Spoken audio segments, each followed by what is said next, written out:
Commander William Carter stood in the control room as red lights flashed across the screens. The alarms echoed through the halls of Mountain Defense Command. Something had entered Earth's solar system. "Sir, we have an object approaching," said Lieutenant Kevin Murphy. His hands moved fast over the keyboard. "It's not like anything in our database." Carter walked closer to the main screen. A bright dot moved between the stars. It looked too smooth to be a rock or comet. Too perfect to be space junk. "How big is it?" Carter asked.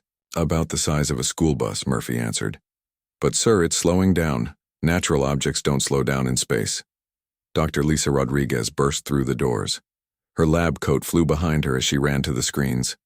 "I got the alert. Is it really what I think it is?" "We don't know yet," Carter said. His voice stayed calm even though his heart raced. 20 years of training had prepared him for this moment. "Track it, Murphy. I want to know everything about that thing." The object moved closer to Earth each hour. Around the world, telescopes turned to watch it. People gathered in the streets. News channels talked about nothing else. Was this humanity's first contact with alien life?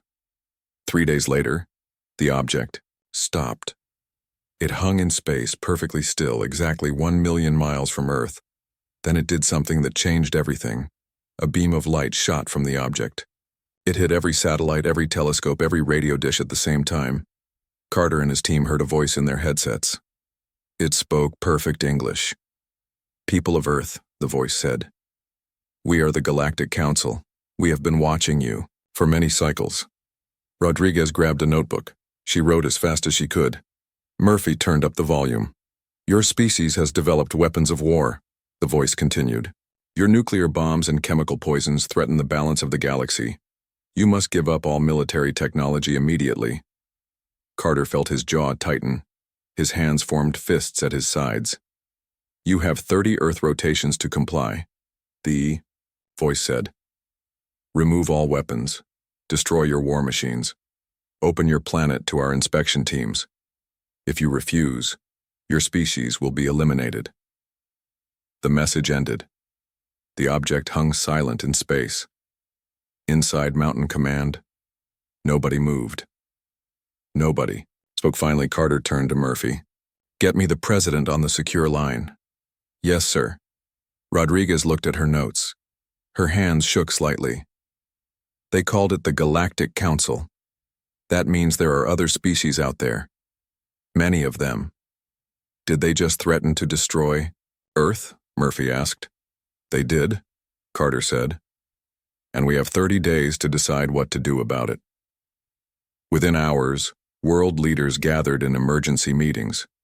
Generals, scientists, diplomats, and politicians argued about the best response. Some wanted to surrender. Others wanted to fight. Carter sat in a conference room with other military leaders.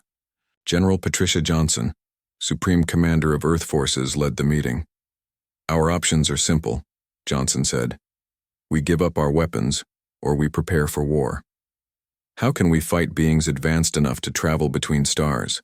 asked Colonel Stephen Martinez. "We don't know what their technology is really like," Johnson answered. "They might be bluffing. They might not be as advanced as they want us to think." Carter leaned forward. "I've been thinking about this.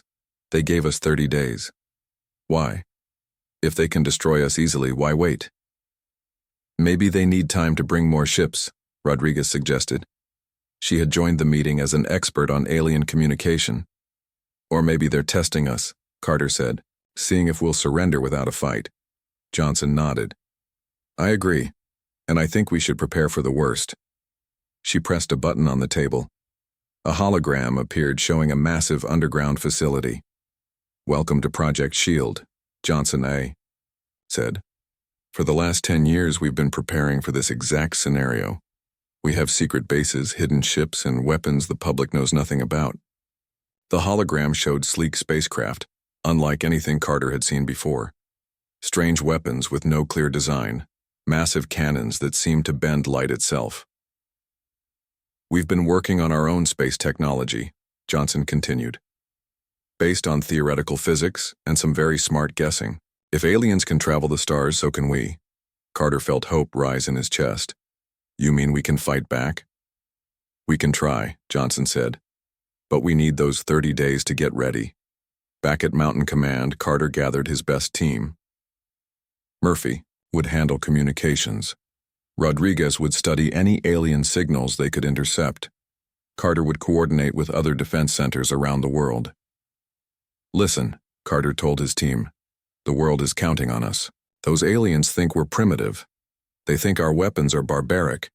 Maybe that's true, but we have something they don't expect. What's that, sir? Murphy asked. Human stubbornness, Carter said. We don't give up easily, and we learn fast. Rodriguez pulled up star charts on her screen. I've been studying their probe's trajectory. It came from that direction. She pointed to a cluster of stars. If we're right about their location, they're at least 50 light-years away. That probe took generations to reach us, even at faster-than-light speeds. So their main fleet isn't nearby? Carter asked. Probably not, Rodriguez said. This might be just a scouting mission. Carter smiled for the first time in days. Then we have a chance.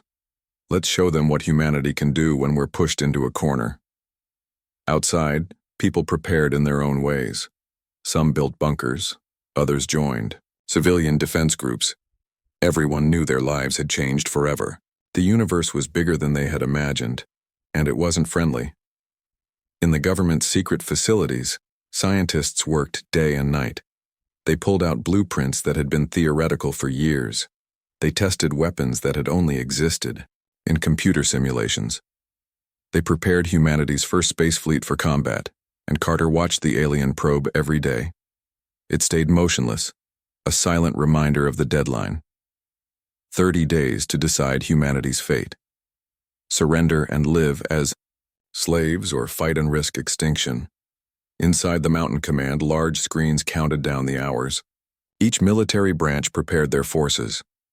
Every country put aside old differences and united against the common threat. Humanity finally stood together, ready to face whatever came next. As the days passed, the alien probe remained silent.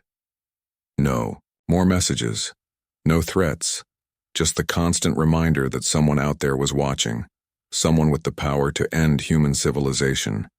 But humanity had decided they would not go quietly into the void. They would not surrender their freedom without a fight. If the universe wanted war, Earth would show them what humans could do when their survival was at stake. Carter stood at his post each night watching the stars. Somewhere up there, an alien civilization prepared to judge humanity. They would learn soon enough that humans don't scare easily, and when cornered, they fight back with everything they have. The countdown continued. 25 days left. Earth prepared for war. General Patricia Johnson led Carter and his team deep underground. The elevator dropped so fast their ears popped. They passed through 3 security checkpoints before entering a massive hangar. Welcome to the real Earth defense, Johnson said. Carter couldn't believe what he saw. Huge spacecraft filled the cavern. They looked nothing like rockets or shuttles. These ships had smooth metal skin that seemed to absorb light. Their engines glowed with blue energy. We've been building these for years, Dr. Richard Wong explained. He was the lead scientist on the project. After we found strange signals coming from deep space, we knew we had to prepare.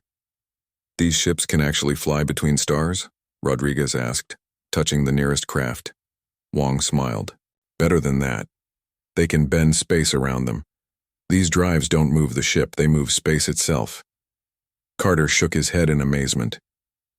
Why keep this secret from everyone? People panic easily, Johnson said. We didn't have proof. Aliens existed. If we were wrong about the signals, we'd look crazy. If we were right, we needed to be ready without causing worldwide panic. They walked to another section of the hangar. Weapons lined the walls. Strange guns that hummed with energy. Missiles with crystal warheads. A device that looked like a black sphere. What does that one do? Carter asked, pointing at the sphere. Gravity. Well, disruptor, Wong said carefully. It creates a small black hole that pulls everything nearby into it. We haven't tested it yet. Too dangerous. Johnson noticed Carter's expression. We know it sounds extreme. But if they can cross stars to reach us, we need weapons they won't expect. How many ships do we have? Carter asked. 12 completed. 8 more in final assembly. Johnson activated a wall screen. Each ship carries 20 pilots. We have gravity shields, quantum torpedoes, and something we call neural link targeting. Rodriguez leaned forward. Neural link? You mean pilots think the weapons to their targets? Exactly, Wong said. Alien AI might be smart, but human instinct and creativity are hard to predict. We believe that's our advantage. For the next week, Carter and his team worked with the secret space fleet. They learned about the neural link system. Carter volunteered to try it first. Technicians attached sensors to his head. The helmet connected directly to his brain. Suddenly, Carter felt like he was floating above his body. Think about moving the ship, Wong instructed.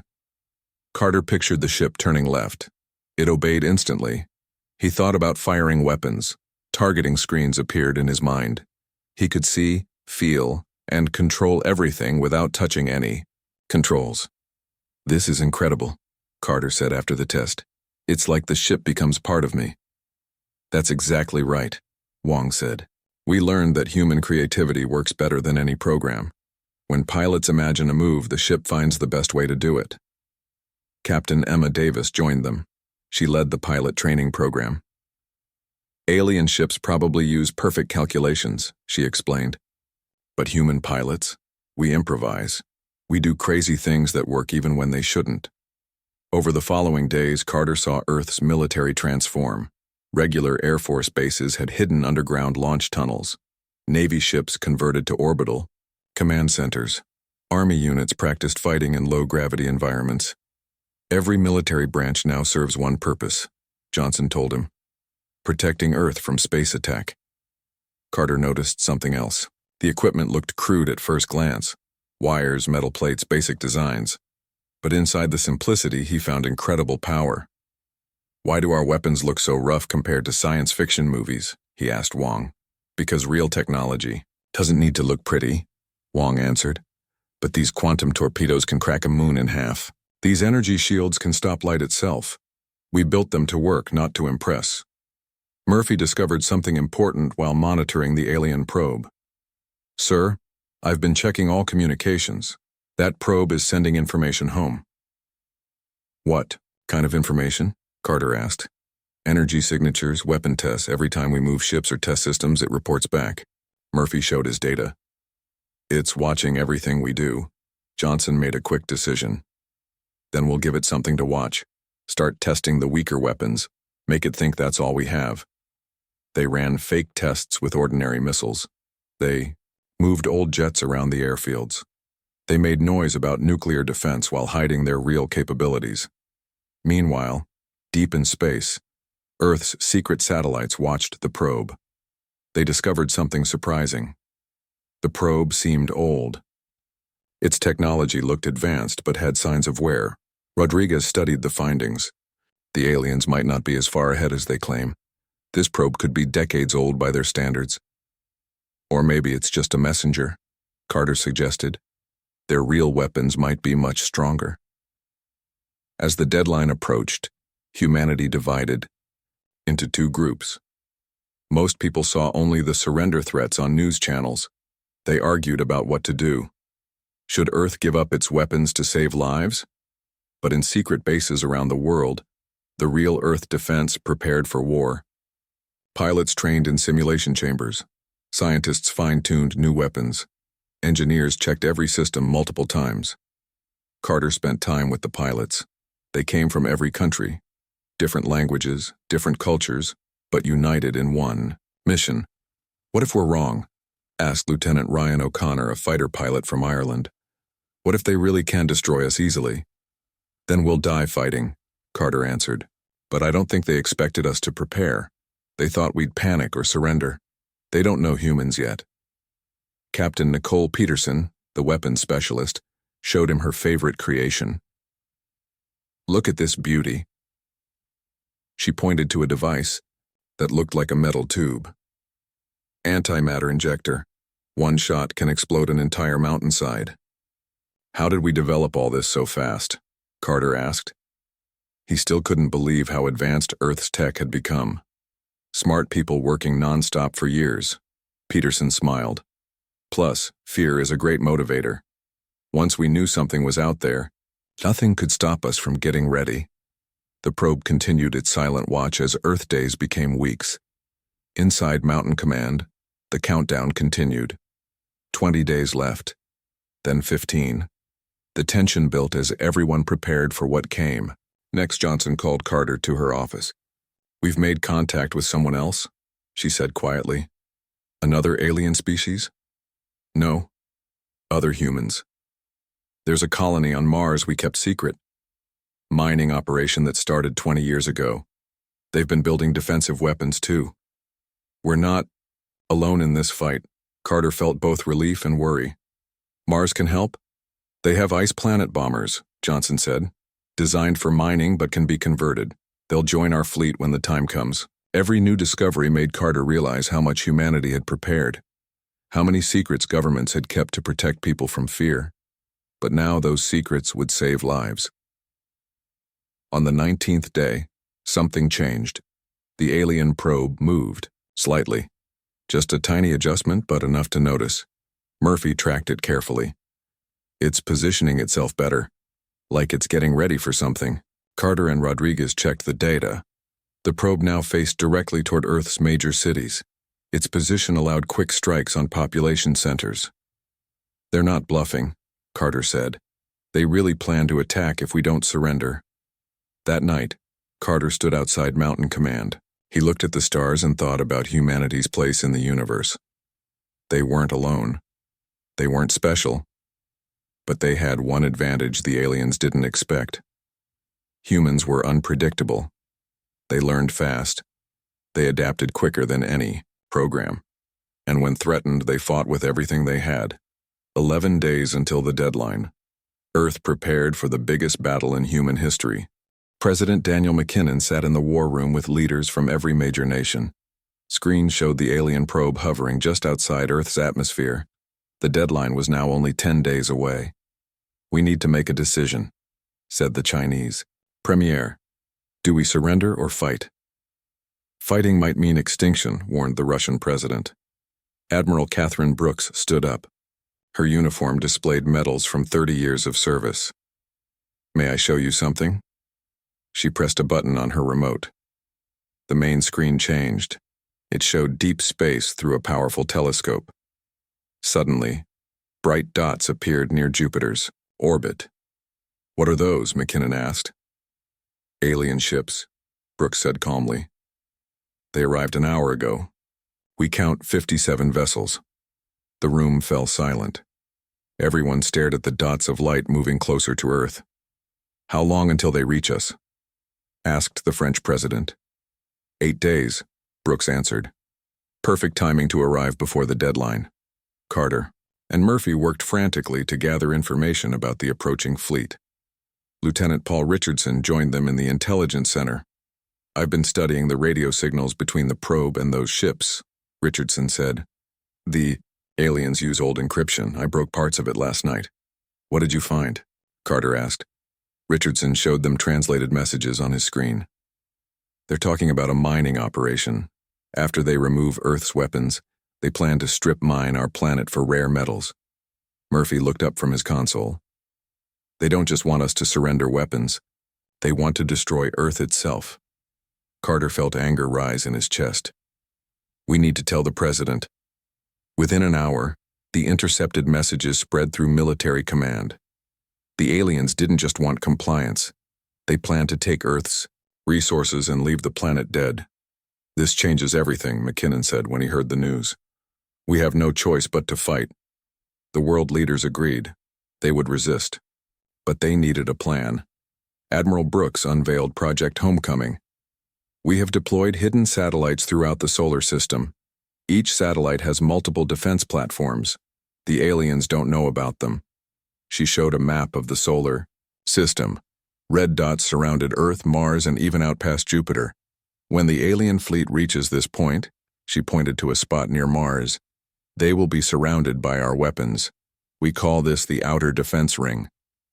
"What about their technology? Advantage?" the British Prime Minister asked. Brooks smiled. Our intelligence suggests they rely heavily on predictive AI. They expect traditional warfare, physics calculations, perfect formations. She brought up videos of Earth pilots training. Our neural link pilots think differently. They make split-second decisions based on instinct. Their AI can't predict human creativity. Carter returned to Mountain Command to help prepare. He found Rodriguez working with a new device. "What's that?" he asked. "Language decoder," she explained. "We captured more alien signals. I think I can understand their language now." She played a recording. Alien voices made strange whistling sounds. The decoder translated it to English. "Mining crews ready for deployment after pacification," the translation said. "Earth minerals will provide resources for 300 cycles." 300 years, Carter realized. They want to mine Earth for 300 years. Rodriguez played another message. "Human resistance unexpected. Recommend sending additional pacification fleet if they refuse terms." "They think we're just primitive apes," Carter said bitterly. "They didn't expect us to fight back." Days passed quickly. Earth's secret space fleet prepared for launch. Pilot training increased to 24 hours a day. Weapon systems received final checks. Carter met Captain Emma Davis at the Pilot Training Center. Young men and women from around the world practiced in flight simulators. "How are they handling the pressure?" Carter asked Davis. "Better than expected," she replied. "When people know their planet's survival depends on them, they find strength they didn't know they had." Carter watched a Brazilian pilot execute a perfect combat maneuver. A Russian pilot followed with her own creative approach. They weren't trained to copy each other. They were trained to think independently. "The aliens use perfect formation flying," Davis explained. "Every ship moves the same way. They calculate the most efficient path and follow it. Our pilots? They improvise. They change tactics mid-fight. That's our advantage." 3 days before the deadline, humanity intercepted another message. The alien fleet had slowed down. They seemed surprised Earth hadn't surrendered yet. Fleet Command confused by human silence. Richardson translated. "Recommend showing force demonstration before deadline." The next day, the alien probe moved closer to Earth. It positioned itself directly above New York City. Energy built up in its core. "It's preparing to fire," Murphy said urgently. "Some kind of warning shot." Carter called Brooks immediately.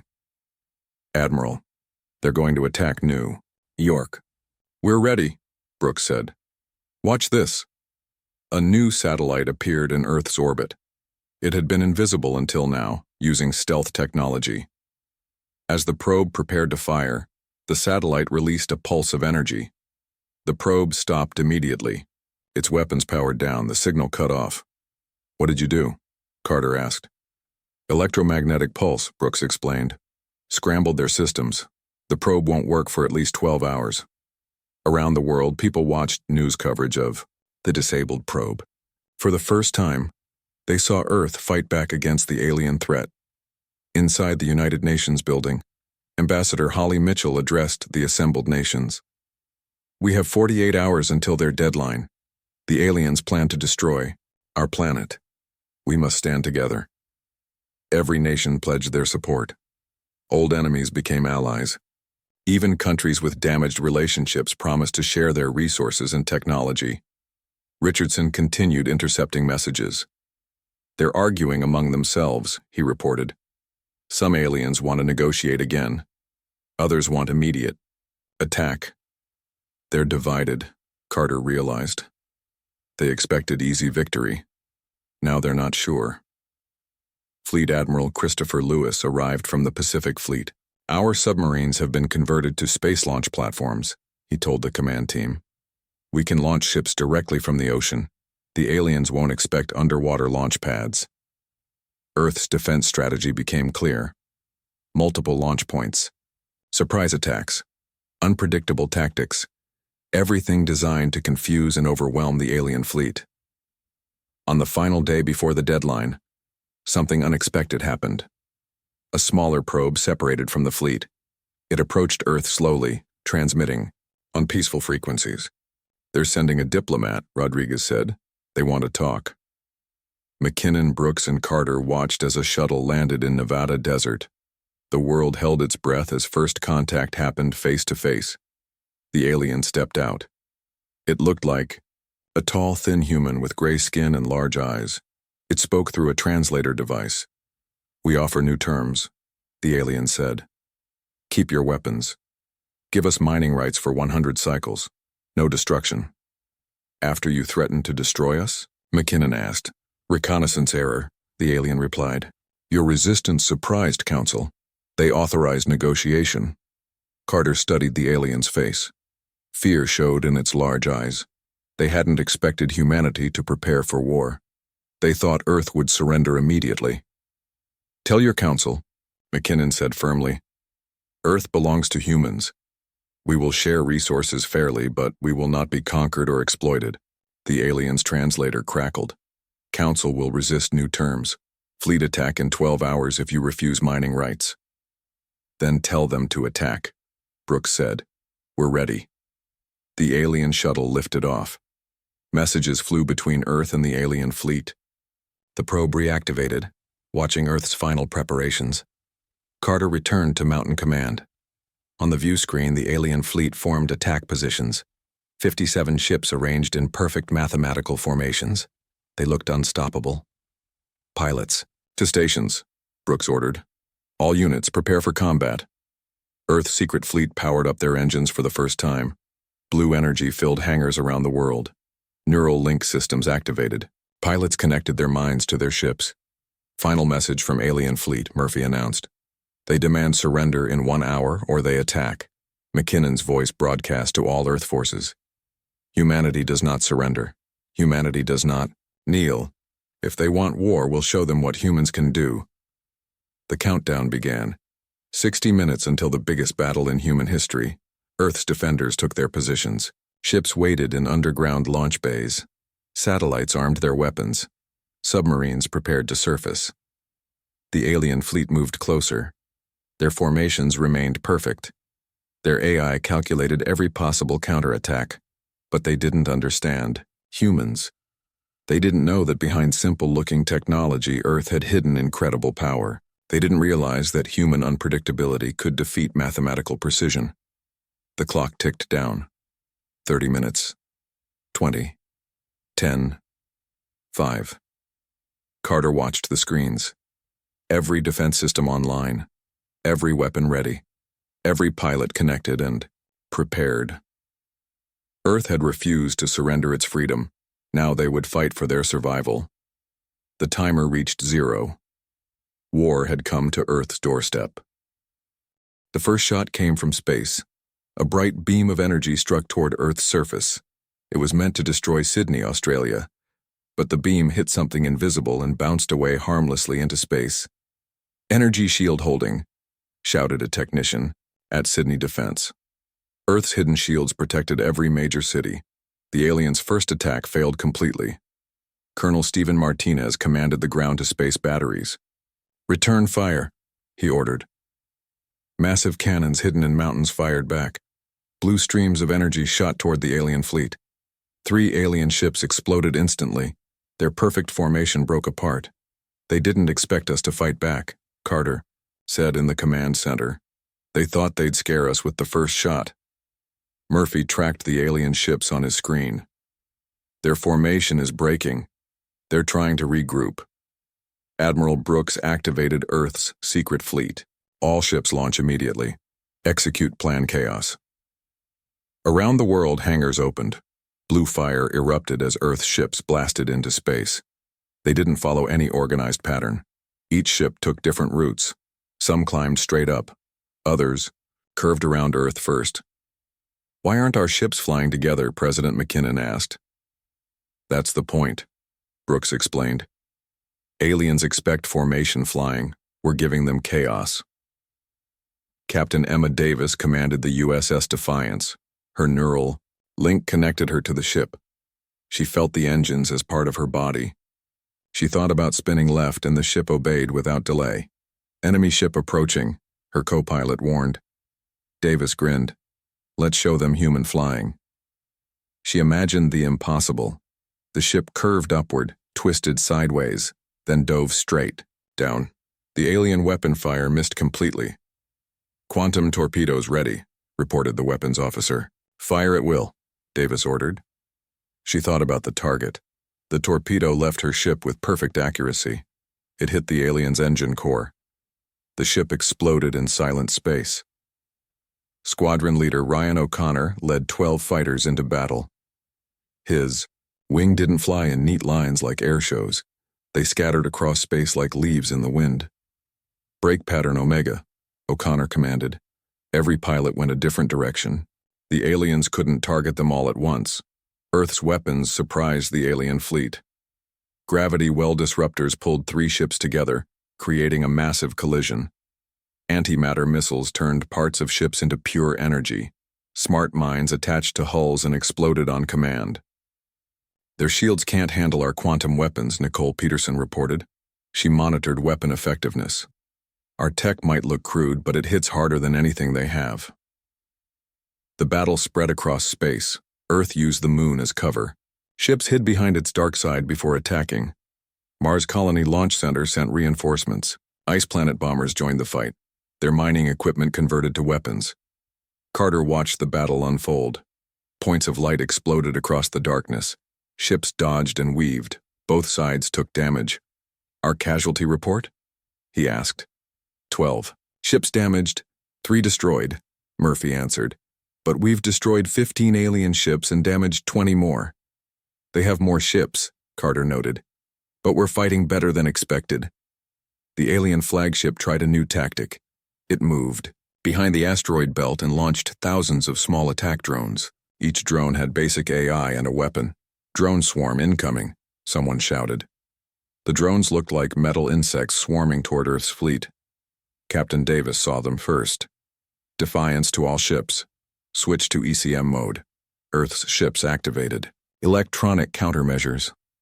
The neural links allowed pilots to control defense systems with pure thought. Davis imagined a wall of energy around her ship. The ECM system created exactly that. Drones hit the energy barrier and fried their circuits. Hundreds died before reaching any ship. The survivors found new targets, but Earth pilots were ready. "Fighters, engage point defense," O'Connor ordered.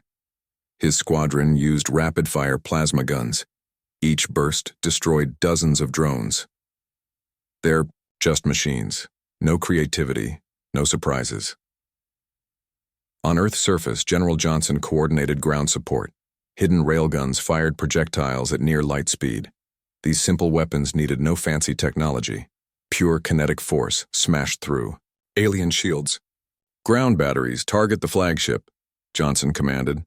Every railgun turned toward the massive alien command ship. The flagship had thick shields. The first impacts barely scratched it, but Earth's railguns fired continuously. Hundreds of alarm impacts weakened the shield with each hit. "Shield strength dropping," reported the targeting computer. 15%, 10%. Shield failure. The flagship tried to retreat, but Earth's ships surrounded it. Davis led the assault. "All ships concentrate fire." Quantum torpedoes, plasma cannons, and antimatter missiles hit the flagship simultaneously. The huge ship's armor cracked. Secondary. Explosions ripped through its hull. "Flagship is breaking apart," Murphy announced. The alien command ship split in half. Debris scattered across space. Without their leader, the alien fleet lost coordination. Ships retreated in different directions. Some tried to surrender. Others kept fighting desperately. Richardson intercepted new alien communications. "They're calling for reinforcements, saying their predictions were wrong about human capabilities. Jam their signals," Carter ordered. "We don't want more enemies arriving." Earth's jammers blocked alien messages. The remaining ships had no direction, no orders, no support. Captain Matthew Lewis commanded submarines turned spaceships. His underwater training helped him think three-dimensionally in space. "Target those fleeing ships. Don't let them escape to warn others." Earth's pursuit ships chased the retreating aliens. Some ships reached the edge of the solar system. Others exploded before escape. In the battle's center, larger ships dueled with heavy weapons. The alien destroyer class carried missiles that could crack moons. But Earth's gravity shields bent the missiles' paths. They missed their targets. "Return fire with judgment cannons," ordered Admiral Lewis. These weapons used controlled antimatter streams. The energy beams cut through alien ships like hot knives through butter. Peterson's weapon analysis proved correct. Earth's technology worked differently from alien standard. Their shields are designed for plasma and laser weapons. Our quantum-level attacks bypass their defenses completely. The tide of battle turned clearly in Earth's favor. Alien ships exploded faster than they could retreat. The perfect formations never reformed. Chaos ruled the battlefield. A massive alien cruiser, twice the size of Earth's largest ship, attempted to ram the moon base. Captain Sarah Wilson commanded the defense station there. "Load the Omega device," Wilson ordered. Her crew activated. Humanity's most powerful weapon. A black sphere gathered energy for 30 seconds. The device fired. Space itself bent around the beam. The alien cruiser froze as gravity crushed it from all directions. The ship imploded in a flash of light. Omega. "Device successful," Wilson reported. "Target eliminated." President McKinnon watched from the war room. The battle had lasted 6 hours. Earth forces dominated space. The alien invasion force was breaking apart. "Admiral Brooks," McKinnon said, "what's our status?" "We've destroyed 31 alien ships," Brooks replied. 15 more are disabled. The remaining 11 are attempting to surrender. Carter felt relief wash over him. "They're surrendering." Murphy played the surrender messages. "Human forces, we request ceasefire. Our combat was based on false intelligence. Your species exceeds all predictions." "What do we do?" Carter asked. Brooks considered for a moment. "Humanity doesn't seek conquest.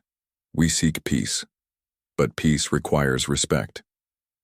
She opened communication channels. "Alien vessels. This is Earth Defense Command. We accept surrender. Power down weapons. Prepare for inspection. Any hostile action will result in destruction." The surrendering ships complied. They drifted powerlessly as Earth ships surrounded them. The invasion fleet lay in ruins. Human defenses had won. News spread across Earth instantly. Cities erupted in celebration. People who had feared extinction now cheered for victory. Earth had faced its first alien invasion and survived.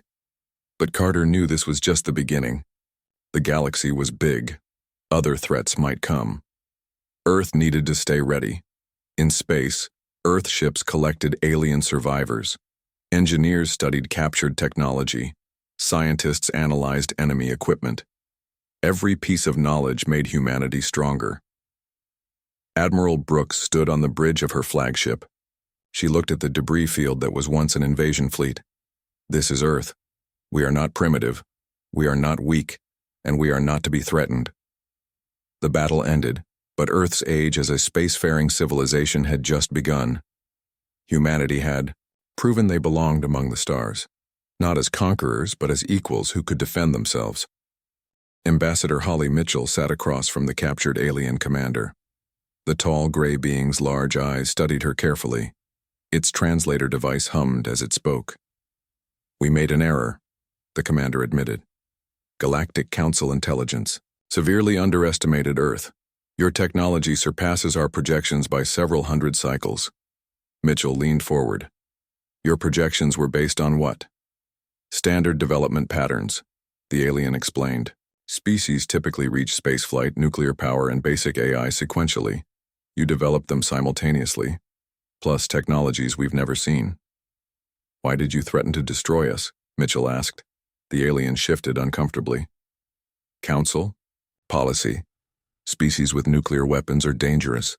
Past experience shows they often self-destruct or threaten galactic peace. We were defending ourselves," Mitchell pointed out. "We understand now. Humans improvise, create new solutions, fight unpredictably." The alien's translator struggled with the words. "Your neural link technology? Unheard of. Ships that think with pilots? Impossible by our calculations." Carter stood in the corner recording the conversation. He'd listened to similar talks with other alien prisoners. They all said the same thing. Humanity didn't follow standard patterns. Admiral Brooks entered the room. "Ambassador, I have news from the Council." "What do they say?" Mitchell asked. "They're sending a new delegation. Not military this time. They want a peace treaty." Carter watched the alien commander's reaction. Relief showed on its strange face. "Your victory spread through Council networks. Quickly. Other species wonder if their intelligence reports were also wrong." "What other species?" Mitchell asked. The alien activated a holographic display. Star systems appeared with names Carter couldn't pronounce. Dozens of species. Some conquered, some allied with Council, some independent. "Some conquered?" Carter spoke for the first time. "You mean the Council forces species to join?" "Advanced species enforce galactic law," the alien said. "Prevent chaos. Enforce order." "By destroying planets that resist?" Brooks asked. "By preventing galactic war," the alien corrected. "Humans are first species to defeat a Council fleet in living memory." The news made them pause. Humanity wasn't just defending Earth.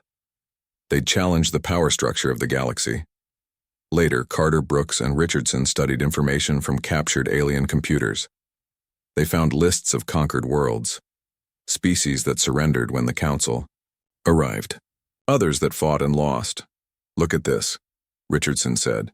He pointed to recent files. 3 species asked for help within the last cycle. The Council ignored them. "They asked for protection against who?" Carter asked. "Space pirates. Predatory species. The Council only helps members who submit completely." Richardson showed more data. "There's even a rebellion brewing. Several species want independence." Brooks made a decision. "We need to know more. Prepare for long-range scanning. Find these rebel species." Over the next weeks, Earth's new space fleet explored the nearby star systems. They made contact carefully, using diplomatic channels first. They found what the captured alien had described. The first encounter came with the Kareth, a species that looked like furry wolves that walked upright. Their planets had been under Council military control for 50 Earth years. "You defeated a Council fleet?" the Kareth leader asked through translators. "How is this possible?" Captain Melissa Taylor commanded Earth's diplomatic ship. "We prepared. We adapted. We fought differently than they expected." "Show us," the Kareth requested. Taylor demonstrated Earth's neural link technology in a simulator. The Kareth warriors watched in amazement as human pilots controlled ships with thought alone. "Could we learn this?" the Kareth warrior asked. "Maybe," Taylor said. "First we need to understand each other." Meanwhile, a proper Council delegation arrived at Earth. A dozen ships all painted white with peace symbols. Alien diplomats from 5 different species met with human leaders. The lead diplomat resembled the previous commander, but wore formal robes. "We come with formal treaty offers. The Council recognizes Earth as a sovereign member." President McKinnon sat at the negotiation table. "What changed your mind?" "Power structures in the galaxy have stagnated for millennia," the diplomat admitted. "Your victory proves new approaches are possible. Some Council members see opportunity for reform." "And the others?" Ambassador Mitchell asked. "They want to prevent other rebellions. They offer membership to contain human influence." The negotiations lasted weeks. Earth learned about galactic politics, trade routes, and ancient grudges between species. The Council offered technology transfers, charts, and access to major trade hubs. "What do they want in return?" Carter asked during a private meeting. "Limited expansion," Mitchell explained. "They want to control how fast we explore nearby space. Also, no sharing our technology with rebel species." Carter and Brooks exchanged glances. "That's unacceptable," Brooks said firmly. Back in negotiations, Mitchell presented Earth's counteroffer. "We'll join as equals, not subjects. We keep our technology private. We choose our own allies. And we help reform the Council from within." The alien diplomats discussed quietly. Their translator made buzzing sounds. Finally, the lead diplomat answered. The Council predicted 2 responses: Your terms match the defiant projection. We are authorized to accept with modifications. The treaty took shape slowly. Earth gained access to galactic civilization but kept its independence. Humanity could explore and meet other species freely. They would share some basic technology but keep advanced systems secret. One more thing, McKinnon added. Species requesting help against genuine threats get fair consideration. No more ignoring cries for help. The aliens nodded. The Council evaluates this change. Your influence begins immediately. On the day of signing, ships from 12 different species arrived. At Earth, some came as allies, others as observers. The galaxy watched as humans joined the interstellar community. Carter stood on the newly commissioned USS Liberty, Earth's first official interstellar explorer. Captain Kevin Walsh commanded the ship. They prepared for humanity's first peaceful mission beyond the solar system. Where to, Commander? Walsh asked. The Kareth system, Carter said. They requested help defending against pirates. Let's show what humans are really like. On Earth, celebrations continued. Children drew pictures of spaceships. Adults planned for the future among the stars. The threat of extinction had transformed into an age of discovery, but in secret meetings, Earth's leadership prepared for future challenges. They knew the galaxy had more threats than friendly diplomats. Some Council species will try to test us, Brooks warned.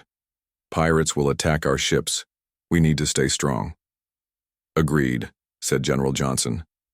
We've proven humans can fight. Now, we must prove we can lead by example. Months passed. Earth ships explored neighboring systems. They helped the Kareth drive away pirates. They established trade with peaceful species. They carefully avoided conflict while showing their strength. One day, a message arrived from deep space. Another species had defeated a Council enforcement fleet. They used tactics similar to Earth's neural link technology. They're learning from us, Richardson realized. Our victory inspired them. The Council sent worried communications. Human influence spreads faster than predicted. Other species demand more independence. Earth's response was simple. We fight only to defend. We share knowledge with friends. We offer peace but stay ready for war. Years later, historians called it the Terran influence. Earth didn't conquer the galaxy. They changed it by example. Species learned that Council power wasn't absolute, that creativity could defeat mathematical precision, that freedom was worth fighting for. Carter, now promoted to general, visited the new Earth Embassy station near Galactic Center. Ambassador Mitchell led successful reforms. The Council evolved from enforcement to cooperation. Member species gained more rights. We changed the galaxy, Mitchell told Carter over coffee. Not through force, through standing up for ourselves. Carter looked at Earth's flag next to dozens of alien symbols. Humanity had its place among the stars, not as conquerors or subjects, but as equals who earned respect. On Earth, children grew up knowing the stars were reachable. Ships left weekly for exploration and trade. Alien students studied at Earth universities. Human pilots taught neural link combat to allied species. The threat that once promised extinction had become Earth's greatest opportunity. Humanity proved itself to the galaxy, not as a primitive species to be conquered, but as creative problem solvers who belonged among the stars, and somewhere in space Earth ships patrolled quietly. Advanced weapons stayed hidden but ready. Shields protected exploration vessels. Humanity's message to the galaxy remained clear. We come in peace, but we're prepared for war. The first invasion attempt taught the universe a valuable lesson. Never underestimate humans. Never threaten Earth without expecting consequences. Humanity had entered the galactic stage as a power that demanded respect. This was Earth's last warning to the galaxy, and it worked perfectly.